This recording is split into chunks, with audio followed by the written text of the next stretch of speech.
Tyler Buckner is getting a lot of talk as well. Can he handle the Ohio State pass rush? Can he handle the load of the Notre Dame offense from play one through the conclusion of the game, something he's never had to do? And can he handle the big stage?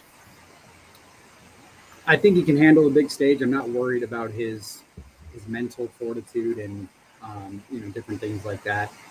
With that said, I mean, obviously you're playing Ohio State, so regardless of if he's ready to go or not, it's going to make it a tough game. So I don't expect this to be like his best game in a Notre Dame uniform. Specifically with it being his first game and playing at Ohio State. But I do think he's going to make some plays out there that maybe some fans that don't follow Notre Dame or know much about Buckner.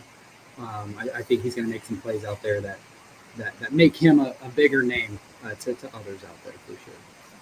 One more from me, Nathan, then I'll cut these guys loose on the matchups. But Notre Dame last won this matchup in the series in 1935 and 36. Do they want to go back to 1935 and 36 football to win this one? You know what? That's an interesting question, because obviously I think if Notre Dame's able to run the football effectively, that's going to make the matchup, not necessarily in their favor, but certainly more what Notre Dame's going to want to do. But their biggest issue over the last 10 to 15 years is that they haven't been able to keep up offensively with teams like Ohio State, who can essentially wake up and score 35 to 42 points against anybody. And obviously, like, you look at their wide receiver core with Marvin Harrison Jr. and Jackson Smith and Jigba. Emeka Buda, I think, is going to be a guy. I can't pronounce his name, to be honest with you guys, 100%. They have all these weapons. And what Notre Dame, I think, has struggled with over the last 10 years when they have been in these big games is their defense has been okay at times, but teams like Ohio State, when you play a good defense, they're still going to put up 30 points. And so I'm hoping, and again, it might not necessarily be this game specifically, but I think Notre Dame needs to show that they can score with teams like Ohio State, and not necessarily just. I know the blueprint with Oregon and Michigan was essentially run for 300 yards or whatever and control the game clock. But for Notre Dame's purposes, I don't think that that's something that they're going to want to do if they're going to win a national championship in the next 5 years.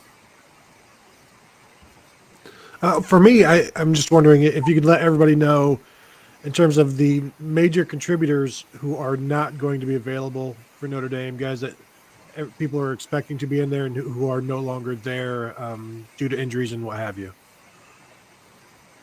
Yeah. The only one that's officially out is Avery Davis, who's projected to be their slot receiver as ironically enough, a sixth-year guy. He tore his ACL towards the end of last season, and that made it, and then he was, coming back and then tore his other ACL, which is unfortunate. So Notre Dame certainly has a lack of depth there at wide receiver. The other guy to keep in mind is Jarrett Patterson. He has a foot injury, and right now they're labeling him as questionable for the game. I think it's 50-50 that he plays. Now the good thing is like I know he's a fifth year. He's a guy that's been in the program for a long time, a fifth-year senior, probably a second or third round pick in the draft, one of the best interior offensive linemen in the country. And but the good thing is that's one of Notre Dame's strengths, and I think that their backup, specifically Andrew Kristofic, does have some starts under his belt and played fairly well last year for Notre Dame when he had to. So even though Patterson's a great player, I think they can withstand that if he doesn't play. But those are probably the two guys that are at least currently. And then they have a few other guys. I know Mitchell Evans, the tight end that they really like behind Michael Mayer, who's out for the first, probably 2 months of the season. But they have a lot of depth at tight end. I don't think they're worried about Evans specifically too much in this game. Buckner is kind of an intriguing player. One of the games I had on DVR was the Virginia Tech game where he got to play. I presume was Book injured that week, and so Buckner had to play most of the game. He really struggled. They won the game, but he kind of struggled a little bit. And I noticed he threw 35 passes last year, and 3 of them were interceptions, which doesn't seem like a very good ratio that every 10th pass is going to go to the other team. But I don't know. What's your thought about him? To me, it seems like he's going to need to throw for about 200 yards for Notre Dame to have any chance, I think, in this game. Yeah, I mean, he was a true freshman last year and a kid that missed his entire senior year of high school due to COVID because he played in California. Honestly, I'm a huge fan of his. I was probably one of his biggest supporters when he was when he first committed to Notre Dame. I think during his sophomore year or very early on in his junior season, in high school. So, I mean, I think the fact that he essentially only got 1 year of high school football under his belt certainly played a role last year. He was kind of a gadget player for Notre Dame, came in at certain times more so when they wanted to run the ball or just kind of get a spark going, and Cohen and the offense wasn't doing it. So I tend, just to be honest with you, I tend not to put too much stock in his performance last year because they were very scripted, specific plays. And I think, were you talking about the Virginia Tech game? Yes. So the Virginia Tech game, I thought they put him in a bad position. They brought him in for a spark, and I think they left him in a little bit too long, and then Virginia Tech pretty much figured out what they were doing, and he didn't know the playbook enough to really do much else. So tough place to play too. Exactly, a tough place to play. But no, I mean, he's a good athlete. Obviously, as you know, we can see that with his legs, and he does have a strong arm. I mean, there may be some questions about his accuracy overall, but I mean, he was a former 5-star for a reason. He didn't end up a 5-star, and I think a lot of that had to do with his senior season being cut short due to COVID. But the kid's a talented player. Had offers from Alabama, Michigan, USC, Oregon coming out of high school, and I know Notre Dame has a lot of faith in him. One of our favorite viewers here, Sue, posted a question about the secondary. And to me, I think this kind of cuts both ways because Ohio State's got veterans back in the secondary, although they gave up some plays last year. Notre Dame has veterans back, it appears, in the secondary. Just watching the bowl game, it looked like Oklahoma State at times made some big plays in that second half, particularly as they're, coming back and winning the game. Looks like they took advantage of some of the guys who figured to be in the lineup here for Notre Dame against Ohio State. Just what's your read on where things are secondary-wise for Notre Dame? Yeah, obviously in that bowl game, not having Kyle Hamilton was a pretty big deal too. He probably would have played if that was a playoff game. I know he missed the last 4 to 6 games or whatever it was last year. But they have Brandon Joseph transferred in from Northwestern. I know Ohio State fans know about Brandon Joseph from a few years back in that. I think was that the Big Ten championship game? Mm-hmm. Yep.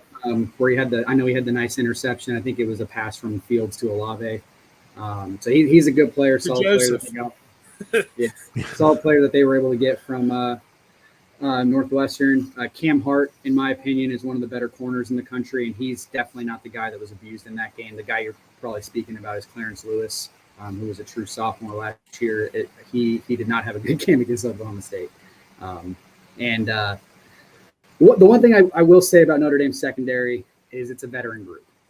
Even though it might not be the most talented group on their, in their entire roster, you have Cam Hart, who I think is very talented, and obviously Brandon Joseph, who I've mentioned as well. The safeties next to Brandon Joseph are both seniors or graduate seniors. And then Clarence Lewis is now a junior who has started a lot of football games. And I know that Notre Dame is very happy with some of their young guys. Benjamin Morrison, Jaden Mickey are both true freshmen. I know you probably don't want to have true freshmen on an island against a guy like Jackson Smith and Jigba week 1. But I know that the Notre Dame staff really likes both of those two players.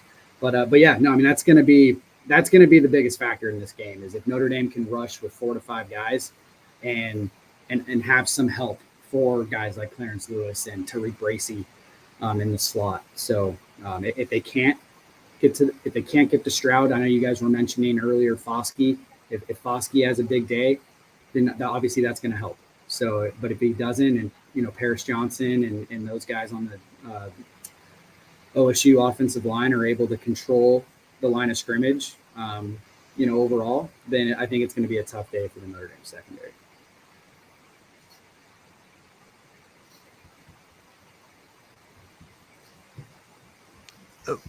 One other thing that I'm wondering, like who is also there with Foskey on that defensive line that is impactful, that makes plays, more than just a guy that just stands his ground. Like, who else is there to make plays? I know Ryan Day said it's going to be multiple fronts. It's going to be some 3 down, some 4 down.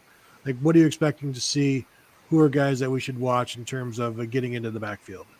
Yeah, you have the Adamolola brothers, who are both fifth-year seniors at this point. Justin Adamolola plays all over the line, can play strong side defensive end, and also backs up Foskey. I mean, I think he had 5.5, 6 sacks last year. Jason Adamolola, in my personal opinion, is one of the best interior defensive linemen in the country. I think I was a little surprised he came back this year. I thought he could have been a mid-round pick last year in the NFL draft. That's Jason Adamolola. That's the one who plays more 3 tech for Notre Dame. Riley Mills is a guy who made the Bruce Feldman Freaks list, who now steps in as a starter, was a rotational piece last year. Probably, honestly, even outside of Foskey, their best overall athlete on the defensive line, and he was a guy I think was recruited by Ohio State, if I'm not wrong there, coming out of the Chicago suburbs when out of high school. So he's a guy. So Notre Dame's defensive line is something that I think can keep them in a lot of games this year, whether it's Ohio State, Clemson, at USC. That if they're going to win games this year, it's definitely that. And those are probably the 3 guys I would mention: is the Adamolola brothers and Riley Mills. And I think it was Jason who came out yesterday with some strong words about the defensive line. Yeah, he did. He's a pretty confident kid. What about Coach Freeman? Obviously, Ohio State graduate, and really not worried too much about the angle about him playing his alma mater, but more in terms of football and building the program. From what you heard yesterday, what you've heard this entire preseason, what are maybe some of the highlights, I guess, that you can share about directionally where he's taking this program, I guess? Yeah, I mean, I think first and foremost, he's in, I guess for lack of a better way to describe it, I would label him an elite recruiter. I like Brian Kelly. I think he was a very, very good coach at Notre Dame. I think he's going to be successful at LSU, but I think Freeman brings an element to recruiting that Brian Kelly simply didn't do. And so I'm excited about that specifically. I think he's a player's coach, and I think sometimes that gets labeled in a negative way, but I think he wants to have a personal relationship with all of his players. The players speak about that all the time. Tyler Buckner, I think, had an interview, I think it was yesterday, with Holly Rowe, and she asked him that specifically, like, hey, how has Freeman made a personal relationship with you since he's come from being the defensive coordinator and now you're head coach, to where he has to speak to you on a daily basis. And that's essentially what he said, is that he wants to have a relationship with his players. And I think that's a huge deal for the Notre Dame program. And then the other thing I'll mention, and this is, I don't know if I think this is bad or good. I find him, at least in interviews, to be a little bit more transparent than Kelly. I know from a Notre Dame perspective, a lot of fans used to get upset with guys that were in the doghouse or a 4-game suspension or injuries, whatever it was. And we just never really knew what was going to, like, when those guys were going to play, when they were going to be available, if they were suspended for the year or 4 games, whatever it was. And so far, and I don't think they've had any suspension, so that's probably a good thing. But so far, there hasn't been a level of transparent, or a level of lack of transparency that I see with him, and that's something that I think from a media perspective and a fan perspective, I think we appreciate. Let him win a few games, and then he'll shut it all down. Don't worry. Right, probably. If he loses against Ohio State, he's never talking again. Hey, Nathan, getting back to the Notre Dame defense headed up by Al Golden, who has not coordinated a defense in college football since, I believe, 2005. So do we forecast a pretty nice advantage for Notre Dame not having anything on tape that's under Al Golden's direction for Ohio State to look at? I don't know. Honestly, I think I would flip it the other way around. I think the defense is going to be pretty similar to last year. I think it's going to be Freeman's defense with essentially a sprinkle of Al Golden in there, and he'll call the plays and so on and so forth. But yeah, I think Al Golden is going to run to his personnel, which is what they returned a lot of starters on defense. So I think that they would be wise, essentially, to run a very similar defense to last year. But one thing that I don't know if I would call this an advantage per se, but I do like that Notre Dame, I think, is going to have pretty much a way different offense than last year, and that's going to show game one, because look at the quarterbacks, Cone and Buckner, completely different style to play, completely different athletes. You have some wide receivers that are now in their second year. Lorenzo Styles, I think, is going to have a big season. And I think the offensive line is going to be much better than it was last year as well, at least at the beginning of the season. So I would say it's probably more of advantage from the offensive perspective than the defensive perspective. Hey, guys, anything else for Nathan? Nathan Nope. Urbach. Are you coming to the game, Nathan? I am not. I actually did get offered to go, but just I've been away from work a lot this summer, and so I wasn't able to get going. I'm probably going to go to next year's game. I know it's kind of a cop out since it's at Notre Dame, but I will. I live in Las Vegas. I don't know if you guys knew that, but I live in Las Vegas. I'm going to the BYU Notre Dame game this year, and then I'll probably make it out to Notre Dame for the UNLV game because that is I coached baseball at UNLV for a couple years and rooting for Notre Dame, but I know I'll at least see a blowout if I go to that one. Awesome.